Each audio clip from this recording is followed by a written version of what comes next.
Everybody like and subscribe, praise the bell icon. Story number 1. It was the summer of 2014 when Lauren, a 27-year-old grad student, moved into a modest 2-bedroom rental home just outside Eugene, Oregon. It wasn't in the nicest part of town, but the rent was cheap, the neighbors seemed quiet, and the backyard was surrounded by thick trees that gave it a sense of privacy she desperately needed after years of roommates and dorm rooms. The first week went by peacefully. Lauren spent her days writing her thesis and her nights curled up with a glass of wine, binge-watching old horror movies, completely unaware that she was slowly becoming the subject of her own. The first strange thing she noticed was small. One night, she came home and the front door was unlocked. She told herself she must have forgotten to lock it that morning. It was easy to forget, especially with her mind always running. But she started making a habit of double-checking every lock before bed, tugging on each knob to make sure it was secure. A few nights later, she was woken up by a loud thump in the hallway around 3 a.m. Heart pounding, she crept out of bed and listened. Silence. Maybe something had fallen off a shelf. She told herself that and forced herself back to sleep. The next day, she found one of the hallway picture frames shattered on the floor. The nail was still in the wall. It hadn't fallen. It had been pulled down. Then came the scratching. It was subtle at first. It almost sounded like rats in the walls, except it was too deliberate, too rhythmic. It would happen for just a few minutes late at night, always around the same time, just before 3 a.m. She'd walk through the house holding her breath, turning lights on in every room, but she never found anything. The sounds would stop the moment she moved. One night, she installed a baby monitor camera in the hallway, thinking maybe she'd catch some kind of animal or, at worst, some neighborhood kid breaking in for a laugh. What she captured made her leave the house that same night and never come back. At 2:57 a.m., the monitor recorded a faint sound, clicking like nails on wood. Then, from the edge of the camera's view, something crawled slowly into the hallway. Not walked, crawled. It was a man, pale, thin, in nothing but boxers.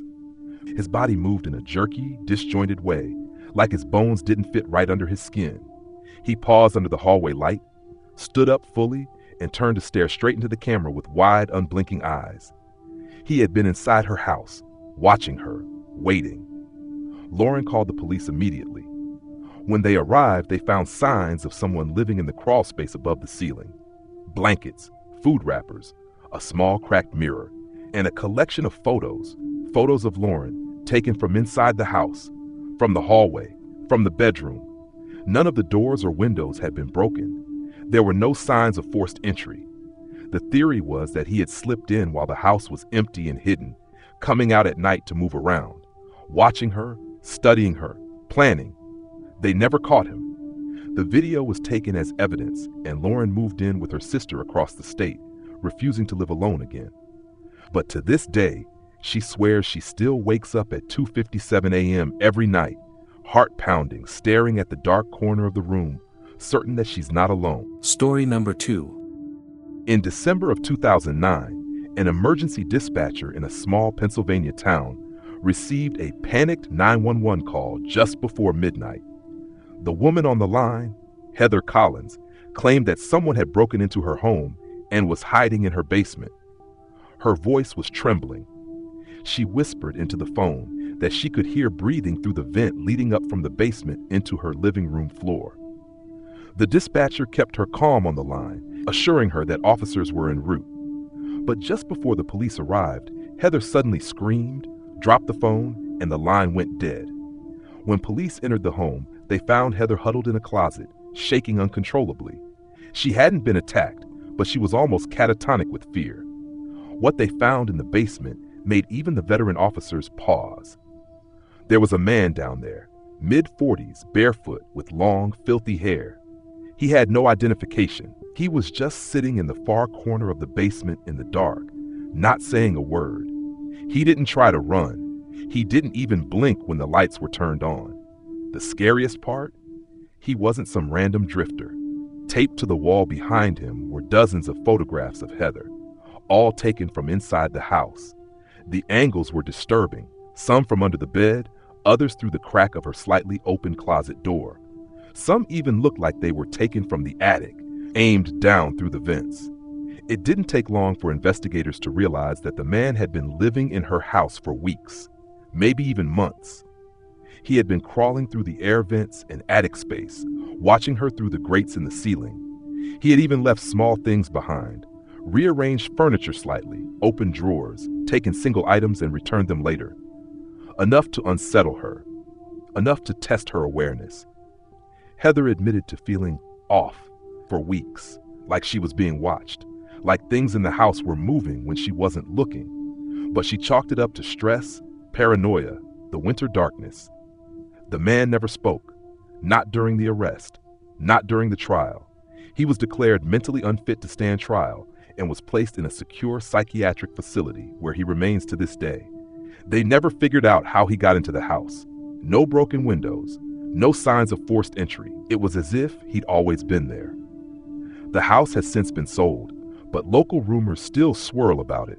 People say they sometimes see movement in the attic windows late at night, even though the current owners are never home. Heather moved across the country and refuses to speak about what happened. But according to a former friend, she still covers every vent in her house with duct tape before bed, just in case. Story number 3. In the spring of 2017, a newlywed couple, James and Melissa Harding, moved into a small rental home in rural Kentucky. It was a quiet house on the edge of the woods, far from the city noise they were trying to escape. The landlord told them the previous tenant had moved out in a hurry but didn't say why. The couple didn't care. They were just happy to finally have a place to themselves. The first few nights were peaceful. Then things started changing. It began with the windows. Every morning, one of them would be open. Not all the way, just cracked, wide enough to notice, wide enough to let in air. James swore he was locking them at night, and Melissa believed him. But she told herself maybe they were just old and faulty. Then they started hearing footsteps on the porch around 2 or 3 a.m., soft, slow pacing, like someone walking back and forth. Every time they checked, no one was there. No footprints, no signs of anyone being on the property. But the porch light would flicker almost every time they heard it. One night, Melissa left her phone recording by the front window. The next morning, they checked the footage. At 2:41 a.m., the light flickered. Then a tall, thin figure appeared at the edge of the woods. No flashlight, no noise, just standing there, motionless. Then, slowly, it walked toward the house, up the steps, and out of frame, presumably right in front of the window, feet away from where they were sleeping. They called the police. The officer who came out was polite but dismissive. "Probably some kid messing around," he said. "These woods can play tricks on your eyes." So James installed motion sensor lights around the property and set up another camera at the back of the house. That night, they didn't hear anything. But in the morning, they found muddy footprints in the hallway, leading from the back door to their bedroom. The door was locked. The windows were locked.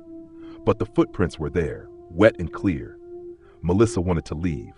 James insisted on giving it one more night, with the cameras running and himself staying up to watch. Around 3 a.m., James was sitting in the living room with all the lights off, staring at the monitors. One showed the front yard, one showed the back, one was inside the hallway. At 3:12 a.m., the back motion light clicked on. The monitor showed the same tall figure, standing completely still at the tree line. Only now, it wasn't alone. There were 3 of them, all thin, all motionless, all just watching. James didn't wake Melissa. He didn't move. He just stared, frozen. Then the hallway monitor glitched. For a split second, it cut to black. When it came back on, there was something standing in the hallway, inside the house. James turned, expecting to see someone. But the hallway was empty. He replayed the footage. The glitch was gone. The hallway feed showed nothing unusual. That was enough. They packed up that same day and left. The landlord never answered their calls, and the deposit was never returned. A few months later, Melissa found a forum online, people who had lived in the same house over the years. The stories were similar: open windows, muddy footprints, figures in the woods. No one ever stayed more than a few months. No one ever saw their faces, just tall, thin shadows, watching. Story number 4. In 2011, a 38-year-old man named Eric Feldman moved into an old fixer-upper house in upstate New York, nestled on a quiet road surrounded by forest. He was a retired firefighter looking for peace after a rough few years, including a divorce and a traumatic injury. The house was cheap, a little too cheap, but he saw it as a fresh start. Quiet, isolated, perfect. From the very first night, something felt off. The house was always cold, even with the heat cranked. And there was this faint smell in the air, something like wet wood and rust. He assumed it was just the age of the place and went about patching up the property during the day. But then things started moving. Not dramatically, just small things. A screwdriver placed on the kitchen counter would be on the stairs the next day. His wallet would be in a different pocket of his coat. His coffee mug would be emptied when he could have sworn he hadn't touched it. Eric started locking everything, closets, cabinets, even the fridge, just to see if things would stay put. They didn't. One night, after hearing what he thought was a raccoon under the floorboards, he went into the crawl space with a flashlight. What he found was not an animal, but dozens of old dusty Polaroids pinned to the wooden beams. Photos of people. Some were blurry, some were clear. None of them looked like family snapshots. Most were taken at night. Most were of people sleeping, and one of them was of Eric, in his bed, taken from the foot of the mattress.